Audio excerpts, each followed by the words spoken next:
এই যুদ্ধ শুরু করলো ভারত। যদিও এই পর্যটকদের উপরে যে হামলা, সেই হামলাকে নিয়েও বক্তব্য রয়েছে। অনেকে মনে করেন যে এই ঘটনাটি মোদী সরকারের যেই মানে ক্রমশ যেই অজনপ্রিয়তা বা যে পরিস্থিতি, তাতে সরকারের মতো করেই ঘটানো হয়েছে। যেমন হাসিনা বাংলাদেশে বিভিন্ন ঘটনা ঘটাতো পরিস্থিতিকে অন্যদিকে ডাইভার্ট করার জন্য, তেমনই একটি ঘটনা। কোনো ধরনের আন্তর্জাতিক তদন্তের আগেই 15 দিনের মাথায় আসলে ভারত পাকিস্তানের উপর 7-8টি স্থানে অ্যাটাক করে। বাট পাকিস্তানের যে তীব্র প্রতিরোধ, সে প্রতিরোধে প্রায় 5-6টির মতো নানা রকমের খবর আসছে। রাফায়েল এয়ারক্রাফট সহ 3টি রাফায়েল এয়ারক্রাফট সহ ভারতের এক রাতেই প্রায় 100 কোটি টাকার বেশি খরচ হয়েছে, মানে ক্ষতিগ্রস্ত হয়েছে ভারত। তো এই যুদ্ধের ক্ষেত্রে মানুষের সবচেয়ে বড় আশঙ্কা যে এটি পারমাণবিক যুদ্ধের দিকে টার্ন নেয় কিনা, কারণ উভয়ই পারমাণবিক শক্তিধর রাষ্ট্র এবং উভয়ই হট টেম্পার্ড রাষ্ট্র, এবং বাংলাদেশের জন্য একটি নতুন পরীক্ষা, একটি নতুন কূটনৈতিক পরীক্ষা। তো এই সবগুলো বিষয় নিয়ে আমরা আসলে কথা বলবো। আজকে আমার সঙ্গে যোগ দিচ্ছেন আমার চ্যানেলের নিয়মিত অতিথি, আপনাদের অত্যন্ত প্রিয় মানুষ, কূটনীতিক সাকিব আলী। সাকিব ভাই, আপনাকে স্বাগত জানাচ্ছি আজকের অনুষ্ঠানে।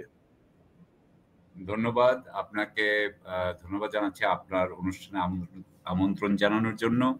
আপনাকে আমার শুভেচ্ছা ভালোবাসা এবং আমাদের দর্শক ভাই বোনদেরকে আমার শুভেচ্ছা ভালোবাসা এবং সবার প্রতি আমার সালাম। আসসালামু আলাইকুম। ওয়ালাইকুম আসসালাম সাকিব ভাই। সাকিব ভাই, যেটি বলছিলাম আর কি, ধরেন পেহেলগামে যেই হামলাটার কথা বলা হচ্ছে, সেটি নিয়ে কিন্তু আন্তর্জাতিক তদন্তের আহ্বান জানানো হয়েছিল, যে আন্তর্জাতিক একটি তদন্ত হোক, আসলে কারা এই হামলাটা করেছে বা কেন এই যে নিরীহ পর্যটকটা মারা গেল। সেটি নিয়ে কিন্তু মানে কোনো কিছু হওয়ার আগেই ভারত অ্যাটাক করে বসলো পাকিস্তান, এবং এক রাতে প্রায় $1 বিলিয়ন, মানে 100 কোটি টাকার বেশি তারা ক্ষতিগ্রস্ত হয়েছে ভারত। তো আপনি কিভাবে দেখছেন এই যে ভারত পাকিস্তানের এই যে যুদ্ধ, এটা আপনি কিভাবে দেখছেন? একটু আপনার কাছ থেকে শুনে শুরু করি। জি, ধন্যবাদ। প্রথমত যখন এটা হয় 22শে এপ্রিল পেহেলগাঁওতে, যখন এই আক্রমণটা হওয়ার পরপরই একজন বিএসএফ এর একজন আধিকারিক, ওরা বলে আধিকারিক, আমরা বলি অফিসার, আমার মনে হয় যদি আমার ভুল না করে থাকে তপন কুমার অথবা অশোক কুমার, ওনার একটা ভিডিও দেখলাম যে উনি বলছিলেন যে এটা একটা ফলস ফ্ল্যাগ অপারেশন মনে হচ্ছে। অর্থাৎ এটা মনে হচ্ছে যে এটা একটা সাজানো হয়েছে, কারণ এখানে 2000-এর মতো পর্যটক আছে, যেখানে কোনো নিরাপত্তা কর্মী থাকবে না এবং কোনো চিকিৎসা কর্মী থাকবে না। এটা উনি মনে করেন যে এটা যে সাধারণ প্রচলিত যে নিয়ম নীতি আছে ওনাদের যেভাবে করা হয় তার ব্যত্যয় ঘটেছে। অর্থাৎ এটা উনি বিশ্বাস করেন না যে এটা এমনি এমনি হয়ে গেছে। তারপর থেকে অবশ্য আমরা ওনার কোনো বক্তব্য শুনি নাই। এরপরে আমি আজকেই বোধহয় দেখলাম যে কংগ্রেসের যিনি সভাপতি মল্লিকার্জুন খাড়গে, উনি বলেছেন যে মোদি সাহেব আসলে একটি গোয়েন্দা রিপোর্ট পেয়েছিলেন। সেই গোয়েন্দা রিপোর্ট পেয়েছিলেন যে একটা অ্যাটাক হইতে পারে বা হবে। এর জন্য উনি নিজের সফর ক্যান্সেল করে দেন এবং উনি যান নাই। কিন্তু মল্লিকার্জুন খাড়গে বলছেন যে তিনি যদিও নিজে তার সফর স্থগিত করেন, কিন্তু তিনি কাশ্মীরে ট্যুরিস্টদেরকে বা অন্যদেরকে সেটা জানান দেন নাই এবং সেই জন্য প্রস্তুতি সেরকম ছিল না। অর্থাৎ এখানেও আমরা বুঝতে পারছি যে সরকার আগে থেকে জানতো। তো 22শে এপ্রিলের পরে আপনি সত্য, যখন এটা হয় তারপরে টেরর এটা বোধহয় কি ছিল, the TRF, the resistance front বলে একটা নতুন একটা অর্গানাইজেশন, এই অর্গানাইজেশনের নাম, সংগঠনের নাম আমরা কখনো শুনি নাই। এটা পাকিস্তান সাথে সাথে বলে যে তারা এর সাথে কোনোমতেই সংযুক্ত না, এবং তারপরেও যদিও ভারতীয়রা বলতে থাকে, কিন্তু সবাই তাদেরকে বলা হয় যে তদন্ত করা হোক। কিন্তু আমরা জানি তারা সেই তদন্ত করে নাই এবং তারা তাদের পজিশনেই মানে একরোখা করেছে, অবস্থান রেখেছে, এবং তারা অপারেশন সিন্দুর তারা লঞ্চ করলো 6-7 তারিখে রাত 1টা থেকে 1:30টার মধ্যে। এর আগে কিন্তু আমি শুনছিলাম আপনার ভারতীয় ইয়েতে, তার আগেই বলা হচ্ছিল কবে হবে কবে হবে, একদিন গেল, 2 দিন গেল, 5 দিন গেল, ওখানে তো একটা গ্রুপ আছে তারা সারাক্ষণ ইয়ে করছে কতদিন হবে। এবং কারণ কারণ আপনার মোদী সাহেবই এই ধরনের একটা ইয়ে করেছেন, মোদী, অমিত শাহ, এরা এমন একটা এনভায়রনমেন্ট তৈরি করেছেন, পরিবেশ তৈরি করেছেন যে তাদেরকে কিছু একটা করতেই হবে, তাদেরকে দেখাইতেই হবে যে ভারত খুবই শক্তিশালী এবং ভারত এটার বদলা নেবে। প্রতিশোধ পরায়ণতা দেখাচ্ছেন পরিপক্কতার পরিবর্তে। তো যাই হোক, এখন এর সময় তারা বলছিল যে তারা এই যে ইসরায়েল যেভাবে করেছে, গত এই যে হিজবুল্লাহকে অ্যাটাক করেছে বা সিরিয়াতে অ্যাটাক করেছে, সেই সময় কিন্তু যেটা হয়েছে যে তারা F-35 গুলাকে ইসরায়েলের আকাশ সীমার মধ্যেই রেখেছে, রেখে তারা মিসাইল ক্ষেপণাস্ত্রগুলা তারা ওখান থেকে লঞ্চ করেছে 100, 150, 200 মাইল দূর থেকে। ফলে তাদের কোনো বিমান ক্ষতি হয় নাই।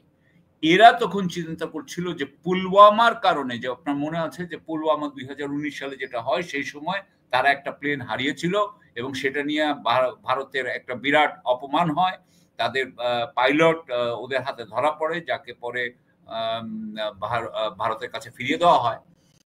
তো এইবার তারা প্ল্যান করেছে যে তারা আপনার যে ক্ষেপণাস্ত্রগুলো লঞ্চ করবে তারা করবে হচ্ছে গিয়ে তাদের আকাশ সীমার মধ্যে, এবং সেটাই তারা করেছে। তারা 9টা জায়গায় তারা বলছে, পাকিস্তান বলছে 6টা জায়গায় 24টা ক্ষেপণাস্ত্র তারা লঞ্চ করে। এই 24টা ক্ষেপণাস্ত্র লঞ্চ করার পরে পাকিস্তান বলছে তাদের 26 জন মারা গেছে। এদিকে ভারত বলছে, ভারতের পররাষ্ট্র সচিব তিনি বলছেন যে পাকিস্তানের 90 জন মারা গেছে। এখানে পাকিস্তান বলছে যে ওরা 5টি বিমানকে ভূপাতিত করেছে। ভারতের 5টি বিমান কি কি? 3টা রাফায়েল, একটা MiG-29, একটা Su-30 এবং আরেকটি হচ্ছে আরেকটা ড্রোন, এবং এটাও বোধহয় আমেরিকান ড্রোন, সেটাকেও তারা করেছে। 6টাকে তারা আসলে ভূপাতিত করেছে। এটা কিন্তু প্রথম ভারত কিন্তু এটা স্বীকার করছে না, কিন্তু অস্বীকারও করে নাই ভারত, কিন্তু এটা বলে নাই না আমাদের একটা প্লেন হারায় নাই। এটা আমি ইন্ডিয়ান মিডিয়া খবরে যেটা পেলাম সেটা হচ্ছে যে ইন্ডিয়া টুডে বলেছে 3টা প্লেন হারিয়েছে। হিন্দু পেপার তারা আরো আরেকটা এডিশনাল প্লেনের কথা বলেছে, অর্থাৎ 4টা প্লেন তারাই স্বীকার করেছে। এখনো ভারতের সরকারের থেকে আমরা অফিসিয়ালি কোনো স্বীকারোক্তি পাই নাই, কিন্তু আমরা বুঝতে পারছি যে এটা রিপোর্ট, গ্রাউন্ড রিপোর্ট, যে এই সমস্ত এলাকায় এই যে আপনার এলওসি মানে কাশ্মীরের ভিতরে এখানে প্লেনগুলো সব ভূপাতিত হয়েছে। এখান থেকে তারা করছিল, তারা অলরেডি রেডি ছিল। পাকিস্তান বোঝা যায় যে আগের থেকে, আমরা যখন জানতে পারি তখন তারাও জানতো। যেই মুহূর্তে তারা উঠেছে এরাও উপরে উঠেছে, যেই মুহূর্তে তারা ক্ষেপণাস্ত্র করেছে সাথে সাথে ওরাও করেছে। একটা জিনিস হচ্ছে যে আমি জানি না এটা কতটুকু, কিন্তু আমার দেশ রিপোর্ট করছে, আমার দেশ পত্রিকা রিপোর্ট করছে যে আজকে কিন্তু রাফায়েল বিমানের যে কোম্পানি রাফায়েল ডাসো, এই কোম্পানির কিন্তু স্টক প্রাইস ফল করেছে, পড়ে গেছে। এবং এখন J-17 চাইনিজ, এটার কিন্তু দাম মনে হচ্ছে বাড়ছে। একটা রাফায়েল এয়ারক্রাফটের দাম $200 মিলিয়ন। তা আপনি যে একটু আগে বলছিলেন 1 বিলিয়ন, তো 3টা পড়া মানে 600 বিলিয়ন ওখানেই চলে গেছে। হ্যাঁ, মানে আমি একটা মোটা দাগের কথা বললাম আপনাকে, হয়তো এটা আরো বেশি হইতে পারে, 20-30 বেশি হইতে পারে। সো এটা হয়েছে, এবং এটা আমরা এখন পর্যন্ত বিবিসি বাংলাও এটা রিপোর্ট করেছে যে হয়েছে, অনেকেই রিপোর্ট করছে এটা হয়েছে। সুতরাং এটা যদি হয়ে থাকে, আমি ধরে নিচ্ছি এটা হয়েছে যদি ধরে নেই, তাহলে পাকিস্তান কিন্তু একটা বিরাট শিক্ষা দিয়েছে ভারতকে। আমি মনে করি বিমান বাহিনী যুদ্ধে লাস্ট কবে এই ধরনের 65 এর পরে এরকম কখনো বোধহয় বিমান বাহিনীর যুদ্ধে ভারত পাকিস্তানের কাছে হারে নাই। আমার যেটুকু ছোট জ্ঞানে, আমি যতটুকু আমার মনে হচ্ছে, হ্যাঁ, আমার যতটুকু মনে পড়ে এর থেকে হারে নাই, হ্যাঁ, 65 এর পরে। সো সেই হিসাবে আমি বলবো যে এখন আমাদের, এবং এখানে আরো একটা ব্যাপার আছে, এখানে যে ওই যে যাদেরকে 9টা জায়গায় যে অ্যাটাক করেছিল না, ভাওয়ালপুর, মুরিদকা, এগুলো পাঞ্জাব এবং ইয়েতে আপনার আজাদ কাশ্মীরে, সেইখানে যে হয়েছে সেখানে কিন্তু তারা মাসুদ আজহার বোধহয় ওনার নাম, মাসুদ আজহার, উনি বোধহয় জৈশি মোহাম্মদের উনার ফ্যামিলির ১০ জনকে মেরে ফেলা হয়েছে। এরকম একটা দাবি করা হয়েছে, জি। এবং এটা জৈশি মোহাম্মদই করছে। জৈশি মোহাম্মদই ক্লেম করছে যে উনার ফ্যামিলির ১০ জন মারা গেছে। এখন এইটাতে কি এটার ফলাফল হবে আমরা জানি না। আমরা আশা করি, যেটা একটু আগেই দেখছিলাম, যে পাকিস্তানের যিনি প্রতিরক্ষা মন্ত্রী, উনার নাম হচ্ছে খাজা আসিফ, খাজা মোহাম্মদ আসিফ বলছেন যে পাকিস্তান কিন্তু পুরোপুরি যুদ্ধ, মানে পূর্ণ যুদ্ধ এড়াইতে চাচ্ছে, পূর্ণ যুদ্ধ তারা এড়াইতে চাচ্ছে।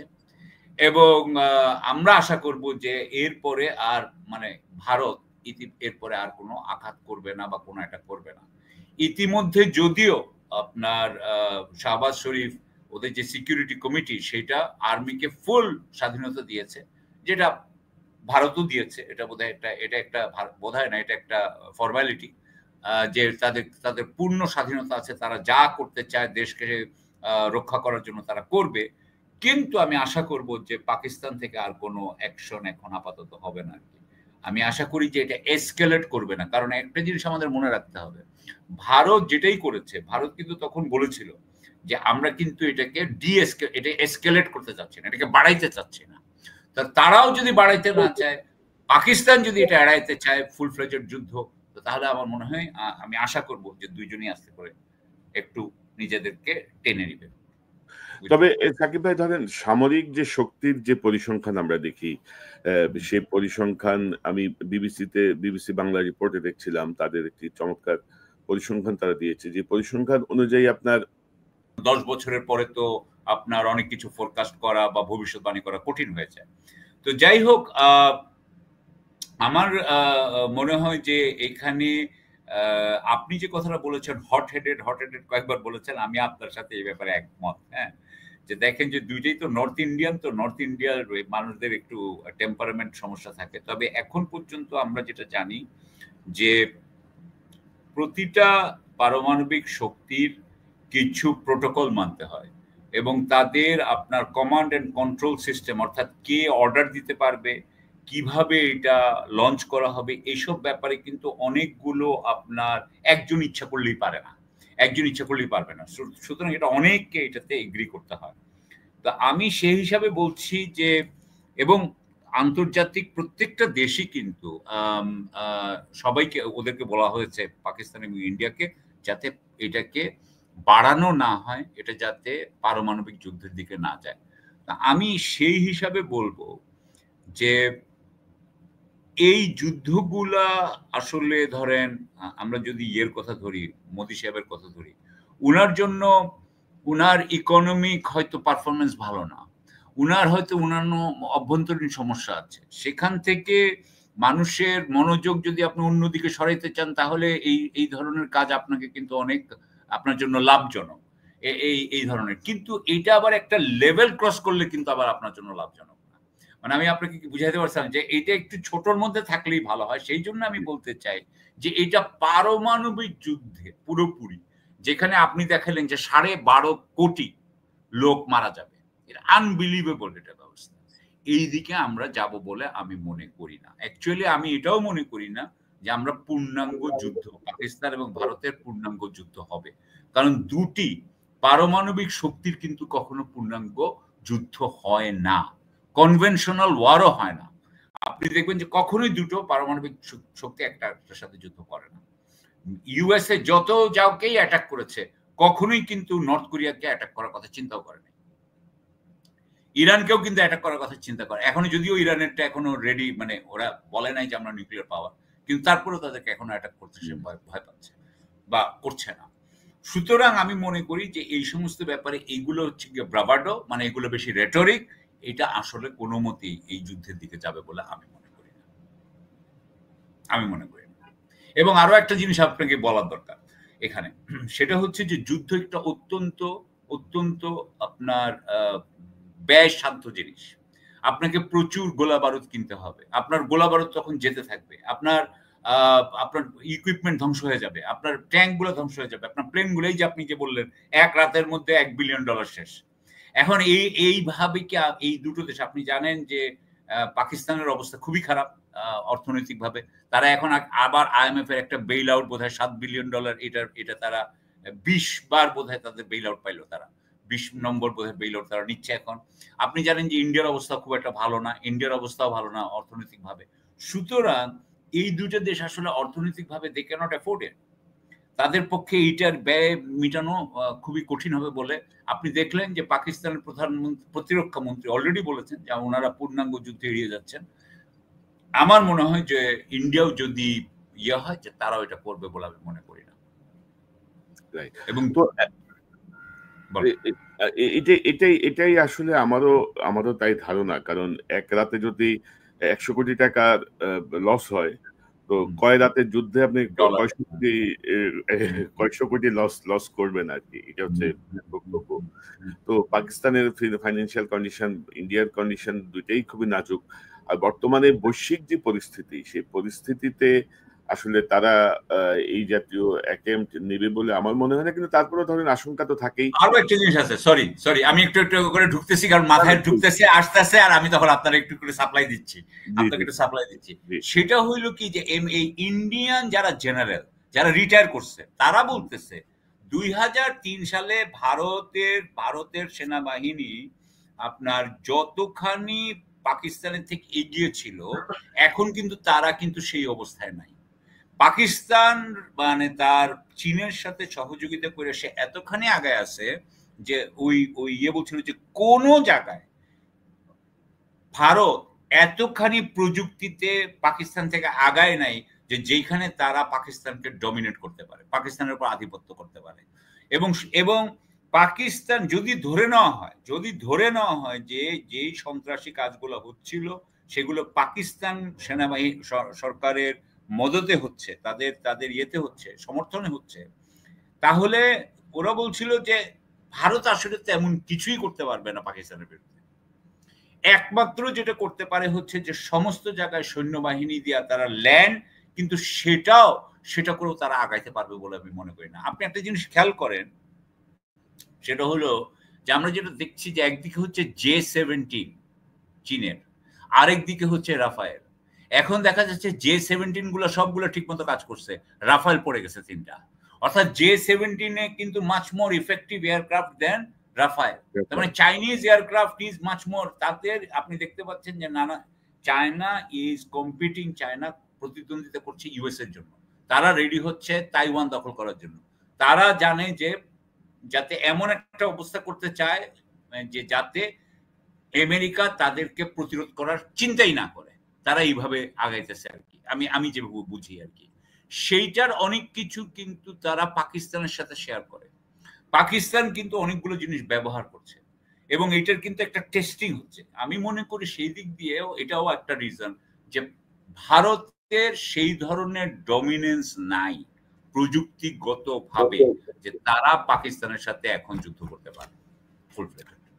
এবং ধরেন যে নিকটতম প্রতিবেশী হিসেবে ভারত পাকিস্তানের আরেকটা বড় শক্তি হচ্ছে চীনের সাপোর্ট, আবার ওইদিকে ইরানের সাপোর্ট, আবার ওইদিকে ধরেন টার্কির সাপোর্ট, সবকিছু মিলিয়ে কিন্তু মানে পাকিস্তান একটা শক্তিশালী অবস্থায় আছে আর কি। মানে পাকিস্তান চাইলে, বা আপনি যেটি বলছিলেন যে সংখ্যাগত দিক থেকে আপনি যদি কম্পেয়ার করেন, যেটি বিবিসি রিপোর্ট দিল, ভারত এগিয়ে থাকলেও অন্যান্য সকল দিক মিলিয়ে পাকিস্তান এগিয়ে আছে।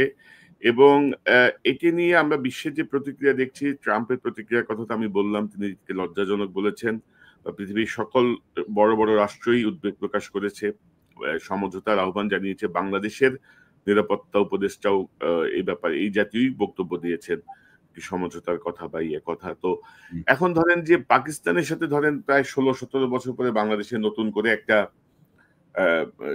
সম্পর্ক রিএস্টাবলিশড হচ্ছে বলা চলে, রিএস্টাবলিশড হচ্ছে। এর মধ্যে আমাদের পলাতক হাসিনাকে ভারত আশ্রয় দিয়ে রেখেছে, এটি নিয়ে ভারতের সঙ্গে এক ধরনের টানাপোড়েন চলছে। হাসিনাকে ব্যবহার করে ভারত বাংলাদেশে যে একচেটিয়া যে আধিপত্য কায়েম করেছিল, সেটির আস্তে আস্তে অবনতি বা অবসান ঘটছে। আস্তে আস্তে কিছু কিছু বিষয় খুব স্লো কিন্তু দৃশ্যমান হচ্ছে। তো এই পরিস্থিতিতে ধরেন আমাদের আসলে একটা, আমি তো বলবো যে একটা মানে কূটনৈতিক একটা পরীক্ষা বাংলাদেশের জন্য, যে এই মুহূর্তে বাংলাদেশের আসলে অবস্থানটা কি হওয়া উচিত, বা বাংলাদেশ কিভাবে দেখবে? আমি দর্শকদের যে প্রতিক্রিয়া দেখছি তাতে ৯৯% দর্শক পাকিস্তানকে সমর্থন করছে এই যুদ্ধে। বিকজ ইন্ডিয়ার যে ডমিনেন্স আমাদের উপরে গত ১৬-১৭ বছর ধরে দেখেছে মানুষ, তার একটা প্রতিক্রিয়া তো অবশ্যই থাকবেই।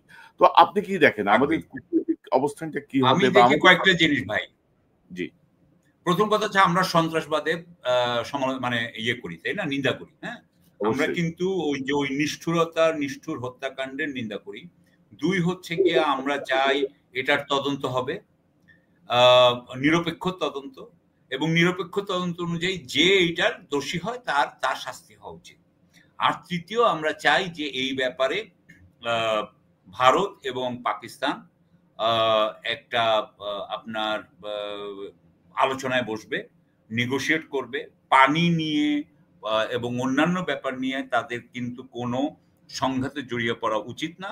দরকার হলে তারা জাতিসংঘের আপনার ইয়েতে অসপিসিসে জাতিসংঘের মধ্যস্থতায়, অথবা তারা যদি আমেরিকার মধ্যস্থতা মানতে চায় মানবে।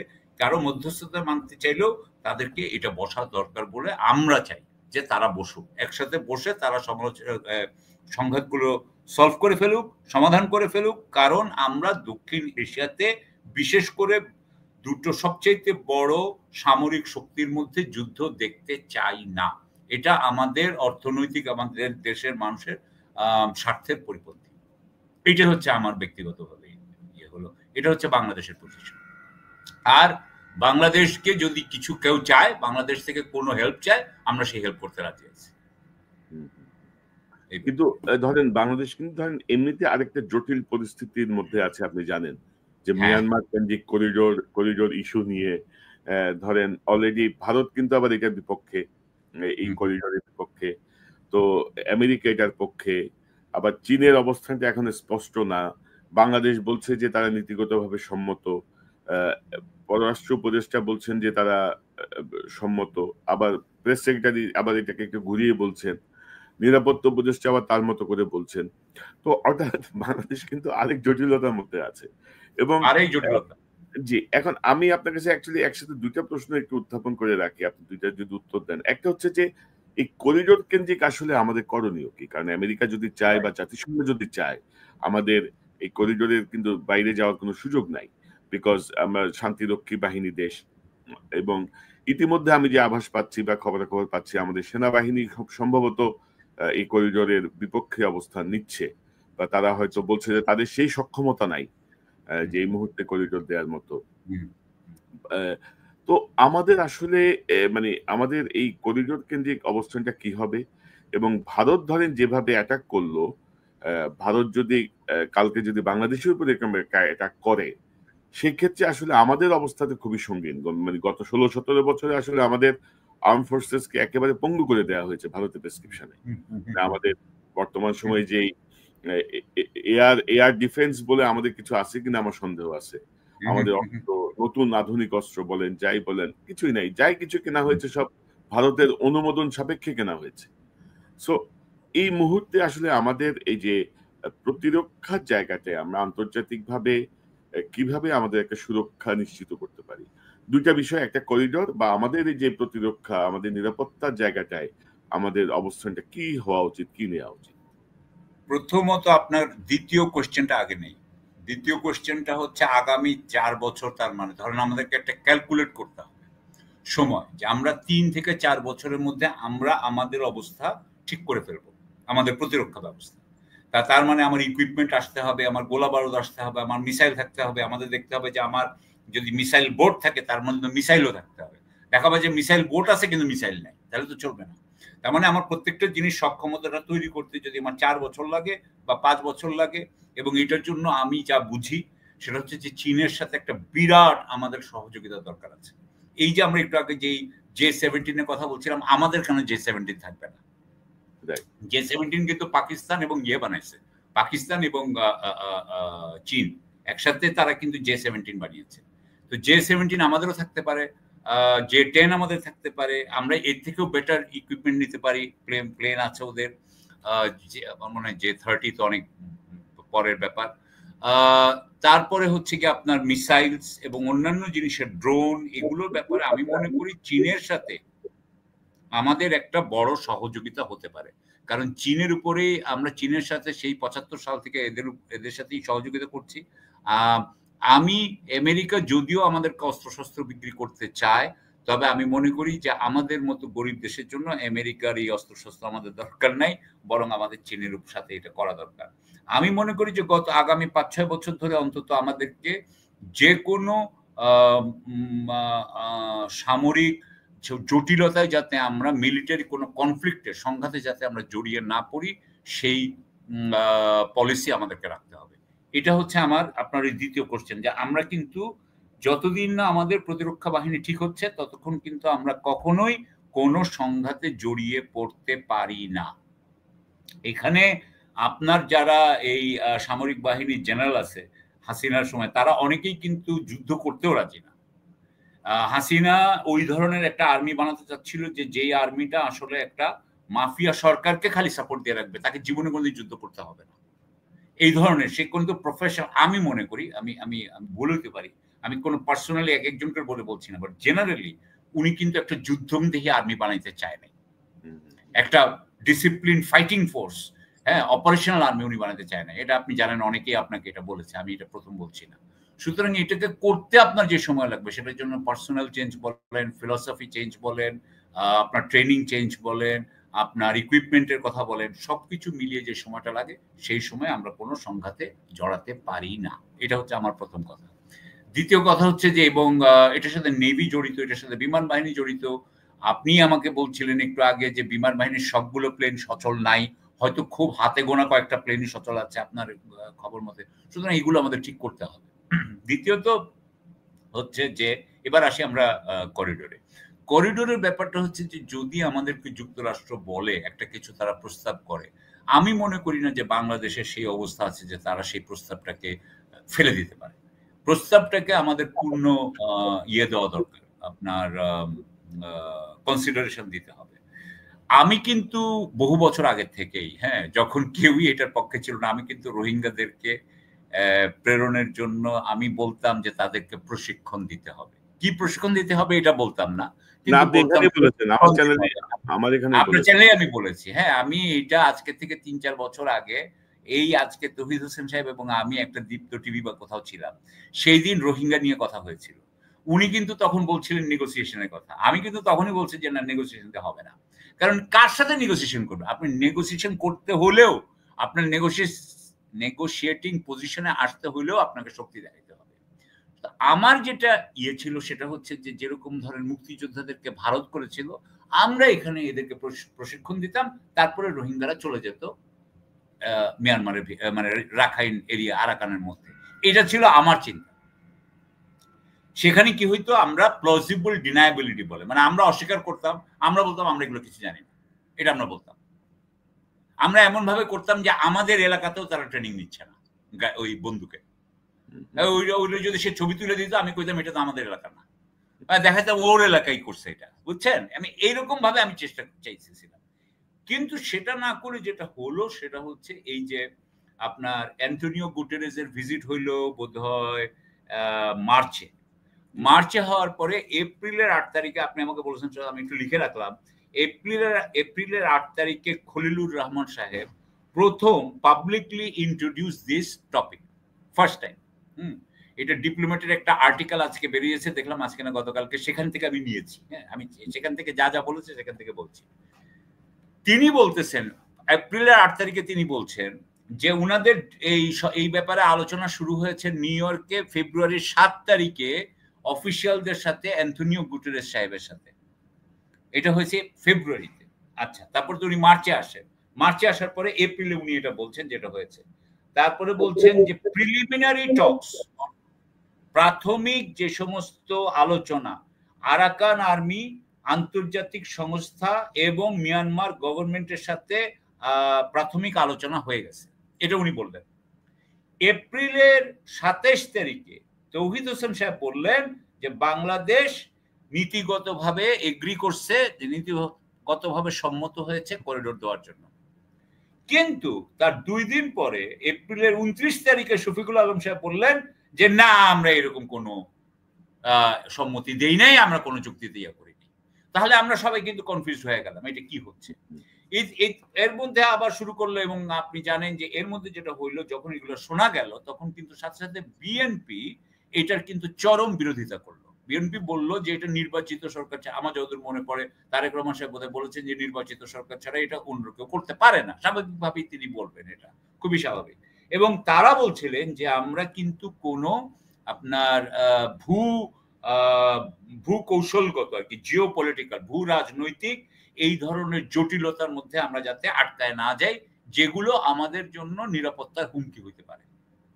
এর সাথে আবার ওই যে জাসদ আছে, সিপিপি আছে, যারা আছে তারা তারেক আপনার দেশের পক্ষে বিপক্ষে, আপনি যে দেশে আছে তার বিপক্ষে একটু বলবেই, এটা তো আছে। হ্যাঁ, এখন এখানে একটা ইন্টারেস্টিং, আপনি যেটা বলেছেন যে চীন কিন্তু কিছু বলে নাই, চীন কিছু বলে নাই এখনো আমরা জানি না। আমরা যেটুকু বুঝি যে অবশ্যই আমরা দুর্ভিক্ষে কিন্তু খাবারের সাহায্য দেওয়া উচিত, এই বিষয়ে তো আমাদের কোনো সন্দেহ নেই।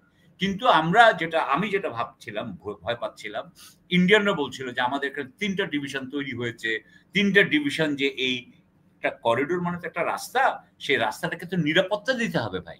সেই করিডোর দিয়ে তো জাতিসংঘের মালামাল যাবে, জাতিসংঘের এই আপনার কর্মকর্তারা ওইখান দিয়ে ট্রাক নিয়ে যাবে, গাড়ি নিয়ে যাবে। সুতরাং সেইটাতে ওই নিরাপত্তাটা দিবে কে?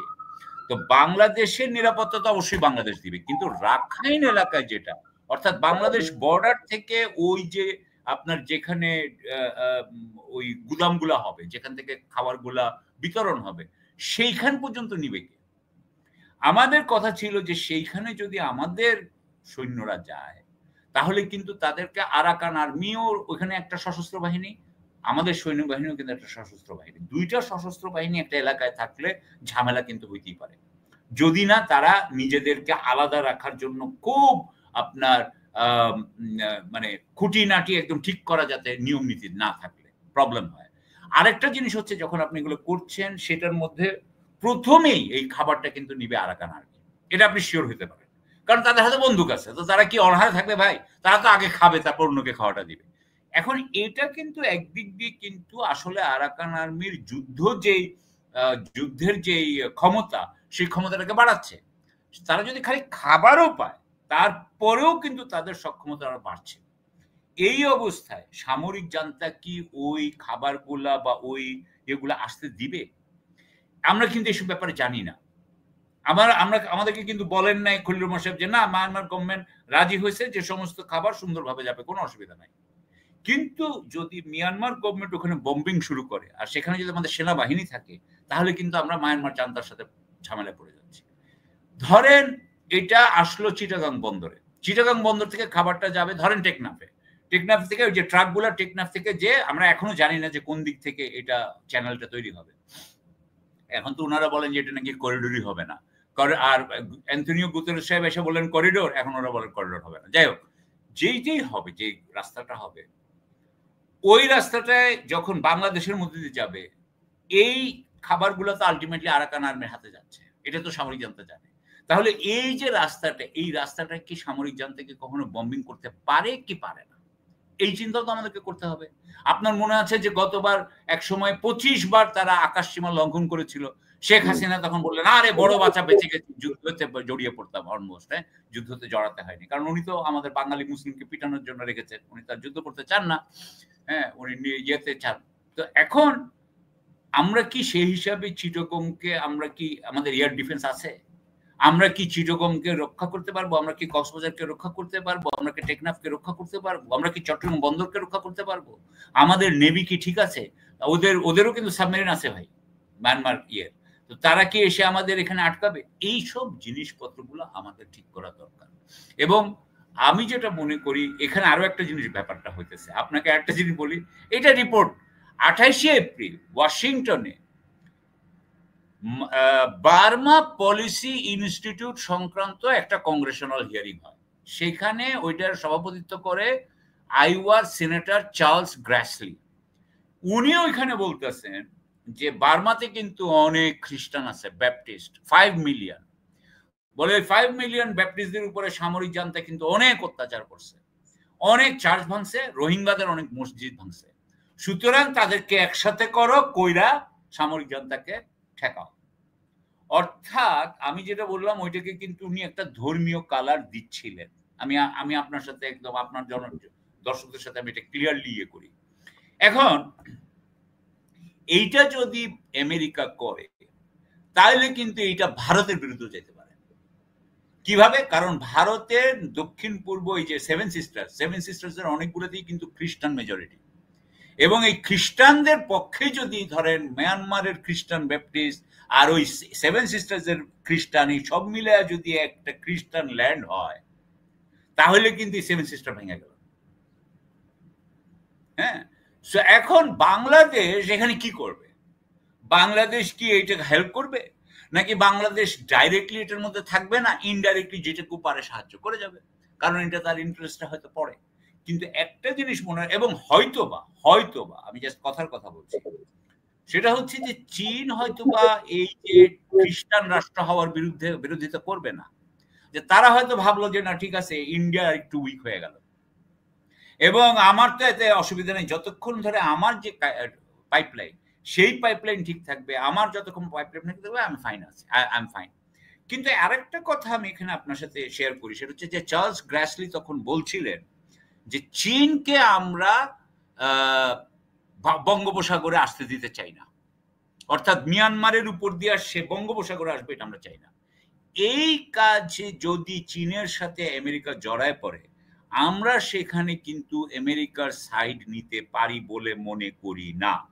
আমরা এই সাইডে যেতে পারবো না, কারণ চীন ইতিমধ্যে একটা পাইপলাইন বানিয়েছে। আপনি জানেন যে আমাদের এখানেও চীনের কিন্তু একটা চীন আমাদের জন্য একটা সাবমেরিন ডকইয়ার্ড বানিয়ে দিয়েছে, সেখানে কিন্তু বোধহয় 6টা জাহাজ এবং 2টা সাবমেরিন মতো থাকতে পারে। অর্থাৎ এখানে কিন্তু নানান জিনিস কথা হয়েছে, আমাদের সাথে চীনের অনেক সহযোগিতার ব্যাপার আছে। আপনি জানেন তিস্তা ব্যারাজের ব্যাপারে আমাদের সাথে চীনের যে ব্যাপার আছে। সুতরাং এভরিথিং মিলিয়ে এবং ভবিষ্যতে চীনের সাথে সহযোগিতা আমাদের আরো বাড়বে। চীন, ভারত, সাকিব ভাই, আমরা অসম্ভব জটিল একটা ডিপ্লোম্যাটিক সিচুয়েশনের মধ্যে পড়ছি আসলে, তাই না? যেমন ওই যে করিডোরের যে রাস্তাটা ধরেন আমাদের টেকনাফ ওই অঞ্চল থেকে মিয়ানমার পর্যন্ত প্রায় 162 কিলোমিটার, 162 কিলোমিটার রাস্তার নিরাপত্তা দেওয়ার সক্ষমতা আমাদের সেনাবাহিনী বা সশস্ত্র বাহিনী নাই, কিন্তু এটা বাস্তবতা, এটা বিশেষজ্ঞ হওয়ার কিছু নাই। 162 কিলোমিটারের রাস্তার যে নিরাপত্তা এটা দেওয়ার জন্য বাংলাদেশের যে সক্ষমতা বা যে প্রস্তুতি সেটি আসলে নাই। তারপরে সেনাবাহিনী এখনো মাঠে ডিপ্লয়েড। তো আপনি আমাদের সেনাবাহিনীর সংখ্যা কত, আমাদের মানে আর্মির সোলজার বা সবকিছু মিলে আমাদের সংখ্যা কত? কিন্তু এখন ধরেন জাতিসংঘ যদি চায়, এখন যদি এমন হয় যে পরিস্থিতি জাতিসংঘ চাচ্ছে, আমেরিকা চাচ্ছে, পশ্চিমারা যেমন ইউরোপীয় ইউনিয়ন কিন্তু করিডোরের পক্ষে, তারা কিন্তু গত পরশুদিন কিন্তু এই ব্যাপারে তাদের সিগন্যাল দিয়ে দিয়েছে, স্পষ্ট সিগন্যাল, এবং তারা বলে দিছে করিডোরের পক্ষে তাদের মতামত। সো সেই জায়গাটায় ধরেন এমন যদি হয় যে বাংলাদেশেই ধরেন জাতিসংঘের শান্তিরক্ষী বাহিনী আসলো, অথবা ধরেন বাংলাদেশের যারা সোলজার তাদেরকে বললো যে তোমাদের আর এইসব দেশে শান্তি রক্ষার দরকার নাই, তোমরা যা মিয়ানমার বর্ডারে তোমরাই ইউএন পিস কিপিং এর সদস্য হিসেবে যা পিস কিপারের দায়িত্ব পালন করো। অর্থাৎ আমরা কিন্তু অসম্ভব জটিল একটা সিচুয়েশনে পড়ে যাচ্ছে কিন্তু, এবং আমি জানি না যে এই সিচুয়েশন থেকে উত্তরণের মতো ইউএন পিসকিপার কিন্তু একটা জিনিস, সরি ইন্টারাপ্ট, ইউএন পিসকিপার যদি হয়ে যাইতে হয় তাহলে এটা নিরাপত্তা পরিষদের আপনার প্রস্তাব পাস হইতে হবে, অর্থাৎ 5টা স্থায়ী সদস্যকে আপনার পক্ষে রায় দিতে হবে। আমি মনে করি আমাদের সেনাবাহিনী যদি ওখানে ইউএন জাতিসংঘের শান্তিরক্ষী বাহিনী হিসেবে যায় তাহলে আমার কোনো আপত্তি নেই, কারণ তাহলে ওই প্রস্তাবের মধ্যে আমাদের এটাও ঢুকায় দেওয়া উচিত যে এদের নিরাপত্তার জন্য কিন্তু যুক্তরাষ্ট্র এবং চীন কিন্তু থাকবে, দায়বদ্ধ থাকবে। আপনার মনে আছে যে স্রেবার্নিকা ইউগোস্লাভিয়াতে আমাদের বাহিনী কিন্তু খুবই আক্রমণের সম্মুখীন হইতো এবং হয়ে তাদেরকে পিছু উঠতে হয়েছে। সুতরাং ওইখানে যাতে আমাদের এরকম সমস্যা না হয় আমাদেরকে দেখতে হবে। তবে হ্যাঁ, জাতিসংঘের ইয়ে হিসেবে যদি যায় that's not a bad idea. আমরা হ্যাঁ বলেন, মানে আমি এরকম একটা আভাসও পাচ্ছিলাম আর কি যে এরকম একটা ফরম্যাটও হয়তো হইতে পারে। এবং আপনি যেটা বলছিলেন খুব ভ্যালিড পয়েন্ট, যে সামরিক জান্তা যেখানে খাবার বন্ধ করে রাখছে বা সাপ্লাই বন্ধ করে রাখছে উইক করার জন্য, সেখানে আমরা যদি তাদেরকে খাবার পাঠাই, ধরুন খাবারই পাঠাচ্ছি, খাবার, ওষুধ, পানি পাঠাচ্ছি, সেটা তো তাদেরকে শক্তিশালী করবে। তো অফ সেটা কোর্স। সামরিক জান্তা মানবে কিনা, সামরিক হুম জান্তা আমাদের কাউন্টার এয়ার অ্যাটাক করবে কিনা, মানে অনেক হুম। রকমের। তো আপনি কি মনে করেন যে বর্তমানে মানে বাংলাদেশের যারা সরকারে আছেন এই পরিস্থিতি মোকাবেলায় আপনি কতটুকু তাদেরকে আস্থায় রাখতে চান? যেমন কেউ কেউ মনে করেন যে ডক্টর ইউনূসের যে ইন্টারন্যাশনাল কানেকশন, সেই কানেকশনে ডক্টর ইউনূস হয়তো নেগোশিয়েট করে বা তার অন্যান্য বন্ধুদের সাহায্য নিয়ে হয়তো বাংলাদেশের কিছু সর্বোচ্চ বেনিফিটটা হয়তো ব্যয় করতে পারবেন, যেটা হয়তো অন্য পলিটিক্যাল গভর্নমেন্টের পক্ষে সম্ভব না। আবার কেউ কেউ মনে করছেন যে বিষয়টা পলিটিক্যাল, যেটি বিএনপির পক্ষ থেকে বলা হচ্ছে যে এটি রাজনৈতিক সরকারের সিদ্ধান্ত, তো রাজনৈতিক সরকার এসে সিদ্ধান্ত নেবে। তো আদৌ কি মনে করেন আপনি রাজনৈতিক সরকারগুলোর উপরে ভারতের প্রভাব বা সবকিছু মিলায়? আমি যখন এটা ভাবতে যাই বা পড়তে যাই না, মাথার আমি মধ্যে মনে হয় যেন তালগোল পাকায় যাচ্ছে সব। আমি একটা কথা বলি ভাই, আমি জি। আমার যে 23 বছর 23.5 বছর যে চাকরি করছি না, সেই 23.5 বছর চাকরিতে একটা জিনিস আমি দেখেছি যে আমাদের সরকারগুলা দর কষাকষি হিসাবে যা বুঝে সেটা হচ্ছে আমাদের এখান থেকে সুবিধা দিয়ে দেওয়া। অর্থাৎ আমাদের সুবিধাগুলো বিদেশি সরকারের কাছে দিয়ে বিদেশি সরকারের থেকে কিছু একটা ফায়দা পাওয়ার চেষ্টা করে। এটা সরি, আমাদের এখানে এর থেকে কোনো বেটার আমি কোনো ইয়ে দেখি নাই, নেগোশিয়েটিং স্কিল দেখি নাই। আপনি দেখলেন যে আমাদের তো একটা রাজনৈতিক সরকারই ছিল। এই হাসিনা কি রাজনৈতিক সরকার না? তো হাসিনা কি করেছে? দেশ বিক্রি করে দিয়েছে না ভারতের কাছে? ভারতের কাছে সেটাতেই সে মনে করছে এটাই তার নেগোসিয়েশন। করে তা ভারত যতক্ষণ তার পাশে থাকবে ততক্ষণ এভরিথিং ইজ ওকে। আমি খালি আশা করব আমাদের বর্তমান সরকার যাতে মনে না করে যে আমেরিকা তার পাশে আছে তাহলে শেষ, এভরিথিং ইজ ফাইন। আমেরিকার উপরেও ডিপেন্ড করা উচিত না, ভারতের উপরেও ডিপেন্ড করা উচিত না, চীনের উপরেও ডিপেন্ড করা উচিত না। এটা বাংলাদেশের পক্ষে থাকা উচিত। এখন আমার একটু সরি, আমি এটা কিন্তু ব্যক্তিগত, আমি কেউ ব্যক্তিগতভাবে নিবেন না। আমি নৈতিকভাবে বলতেছি, নৈতিকভাবে। নৈতিকভাবে হচ্ছে কি যে আপনি যদি বিদেশের নাগরিক হন তাহলে আপনি দেশের যুদ্ধ পরিস্থিতিতে আপনি নেতৃত্বে থাকবেন। এটা আমি কিভাবে আশা করব? আমি এটা কিভাবে নিব? আপনি আমাকে একটু বুঝান। আমি আপনাকে এর থেকে এটা আপনি করেন আর আমি করি, যেই করি। এটা নোবডি, আমি সরি, হ্যাঁ? আমি এই জিনিসগুলো আমার কাছে খুব ইয়া লাগে। আমার ব্যাপারটা হলো যে আমার যারা নেতা থাকবে তারা যাতে যুদ্ধ লাগায় দেয় এবং আমার সরি, এখানে আরেকটা কথা বলা দরকার। এর মধ্যে কিন্তু আবার এটা বলা হয়েছে যে রোহিঙ্গাদেরকে এর মাধ্যমে পুনর্বাসন করা হবে। এর মধ্যে ঢুকায় দেওয়া হবে, প্রত্যাবাসন করানো হবে। কিন্তু আমার এইটা কিভাবে হবে এটাও কিন্তু আমরা জানি না। ইতিমধ্যে কিন্তু অলরেডি আবার 1,04,000 চলে আসলো, 1,00,000 সামথিং চলে আসলো। আপনি দেখেন যে এই যে রোহিঙ্গাদেরকে কিভাবে নেওয়া হবে এই ব্যাপারেও কিন্তু আমাদেরকে তেমন কিছুই বলা হয়নি। আরাকান আর্মির সাথে কিন্তু ওনাদের অনেক ব্যাপারে কথা হয়েছে, ওনারা নিজেরাই বলেছেন। তারপরে বলার পরেও রোহিঙ্গাদের ব্যাপারে কিভাবে প্রত্যাবাসনটা হবে আমরা এখনো জানি না। আমরা যদি দেখতাম যে প্রতিদিন 5,000 3,000 করে ফেরত যাচ্ছে তাহলে কিন্তু আমরা এই জিনিসটা করতে হয়তো আমাদের রাজনৈতিক এই সিদ্ধান্তটা নিতে আমাদের অনেক সহজ হতো। এখন কিন্তু আমরা এটাও পারছি না। এখন আমি একটা কথা বলবো, সেটা হচ্ছে কি যে দেখেন, আমরা আশা করব আমি ডক্টর ইউনূসের, আমি একটা জিনিস বলি, ডক্টর ইউনূস একজন আন্তর্জাতিক, একজন না, বাংলাদেশে তো এই ব্যাপারে কোনো সন্দেহই নাই। দক্ষিণ এশিয়ার মধ্যে আন্তর্জাতিক খ্যাতিসম্পন্ন এরকম ব্যক্তি হয়তো আর নাই, হ্যাঁ? অমর্ত্য সেন ছাড়া। উনি উনার যে অ্যাক্সেস আছে, উনি যে লেভেলে কথা বলতে পারেন, যে লেভেলে ইয়ে করতে পারেন, এটা আমাদের আর কারণ নেই। এ বিষয়ে কোনো সন্দেহই নেই, হ্যাঁ? এটা কোনো সন্দেহ নেই। কিন্তু উনি তো নিজেই বলেছেন যে উনি রাজনৈতিক লোক না আসলে। উনি তো আসলে ইন্টারন্যাশনাল রিলেশনস নিয়ে 40 বছর কাজ করেন নাই ভাই, হ্যাঁ? উনি যাদের, সুতরাং আল্টিমেটলি ডিসিশনটা কিন্তু উনার। এখন উনি কিভাবে এটাকে দেখবে, হ্যাঁ? যে আমরা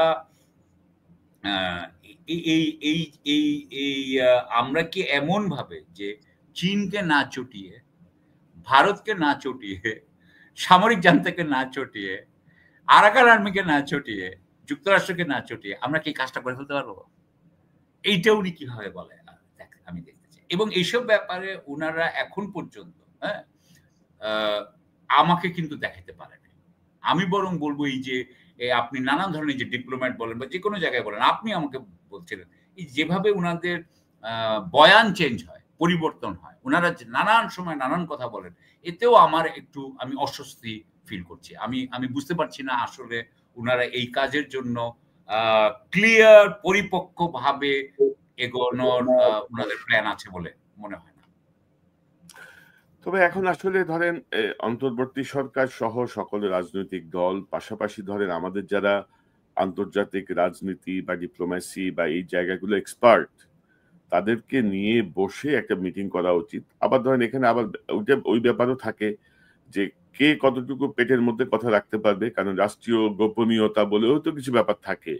তো অবশ্যই। আমাদের মধ্যে আমরা কাকে ট্রাস্ট করবো রাজনৈতিক নেতাদের মধ্যে, সেটাও আবার কিছু প্রশ্ন চলে আসে।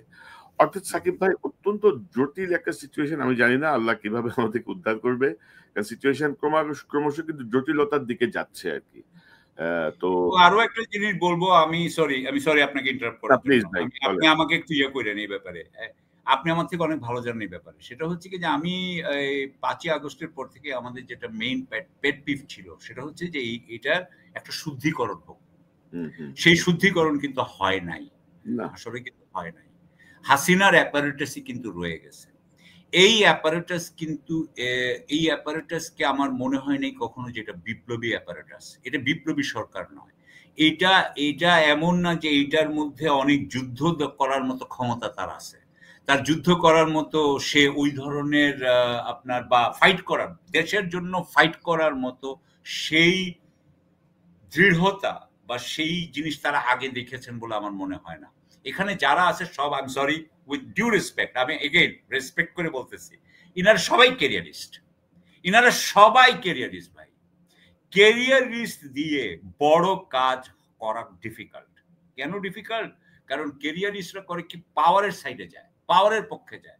তাদের কিন্তু ডে টু ডে অবস্থান চেঞ্জ হয়।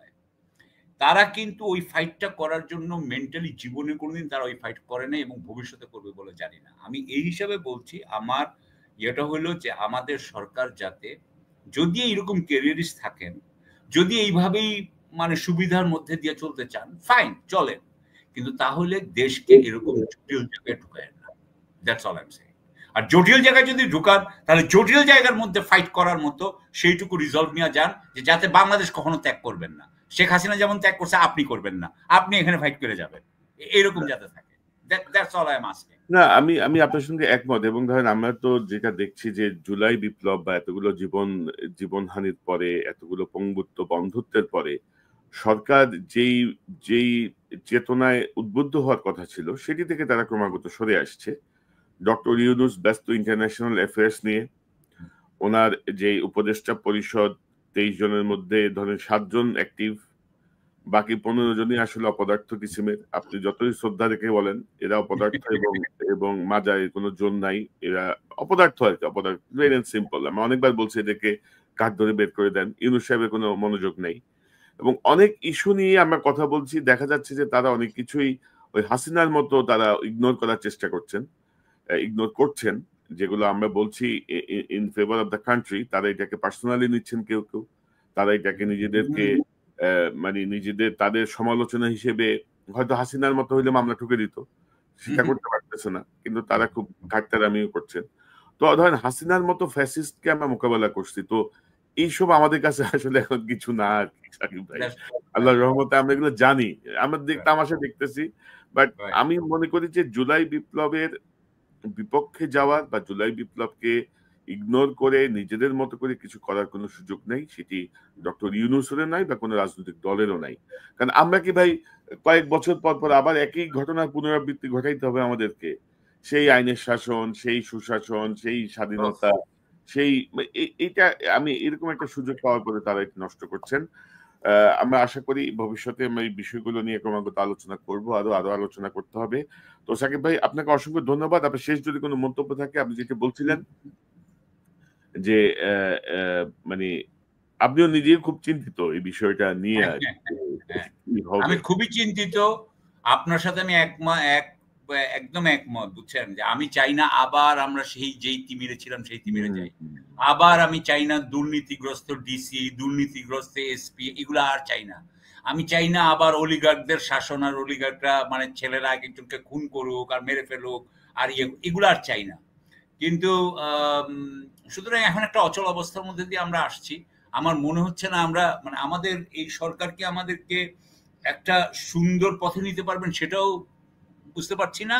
আর আমি জানি যে sorry sorry with again all due respect to BNP and রাজনৈতিক পার্টি, যে উনাদের সময় গেলে আবার যে আমরা দুর্নীতিতে ফেরত যাব না সেই বিষয়ে আমার কোনো মানে আশা নাই, বুঝছেন, যে আমরা হয়তো আবারই ফেরত যাব। সুতরাং আমি আশা দেখতে চাই, সেই আশাটা এখনো আমি পাইতেছি না। আমি 5 আগস্ট যে আশা ছিলাম সেই আশাটা এখন এই অবস্থা, তো সেই জন্য আপনার সাথে সেই 3 বছর 4 বছর একসাথে করেছি হাসিনার সময়, সেই জন্য আপনার সাথে এই সুখ দুঃখের আলাপগুলো করতেছি আর কি। না সাকিব ভাই, ধরেন অলিগার্করা আবারও ইউনূস সাহেবের সঙ্গে ভিড়ে যাচ্ছে ক্রমাগত, আমরা দেখছি নানান নতুন রূপ তারা নিচ্ছে, দুর্নীতি আরো পূর্ণোদ্যমে চলছে, নানা রকমের কাহিনী চলছে। এবং আজকের দর্শকদেরকে আমি অনেকে ভুলে গেছেন যে একটা সময় ছিল সাকিব ভাইয়ের ইন্টারভিউ আমরা লাইভ করতেই পারতাম না, যেটা আজকে করতে পারতাম। ওনার বাসার সামনে জ্যামার এসে প্রতি মুহূর্তে জ্যাম করতে থাকতো, যার ফলে সাকিব ভাই ইন্টারভিউ আমরা করতাম, রেকর্ড করে তারপরে লাইভ করতাম বা পরবর্তীতে দিতাম। তো ধরেন এটা একটা উন্নতি, কিন্তু ধরেন এই যে সংগ্রামগুলো, এই যে আপনি যে ঝুঁকি নিয়েছেন বা আমরা যারা ঝুঁকি নিয়েছি বা আমরা যারা মিস করেছি, তো আমরা ধরেন বিষয়গুলো একরকম ভাবে দেখি, আমাদের ফিলিংস এর জায়গাটা একরকম আর কি। তো এবং আমরা তো কোনো হালুয়া রুটি চাচ্ছি না কারো কাছে, আমরা চাচ্ছি দেশটা ঠিক হোক, আমরা চাচ্ছি দুর্নীতির অবসান হোক, আমরা চাচ্ছি আইনের শাসন আসুক, মত প্রকাশের অধিকার প্রতিষ্ঠিত হোক। সেই জায়গায় বাট কোনোভাবেই কোনো অবস্থাতে জুলাই বিপ্লবকে অবমাননা করার কোনো সুযোগ কারো নাই। আপনি দেখছেন কয়েকদিন আগে 3 সাংবাদিক জুলাই বিপ্লবকে ইগনোর করে, শহীদদের সংখ্যাকে ইগনোর করে বক্তব্য দিচ্ছে।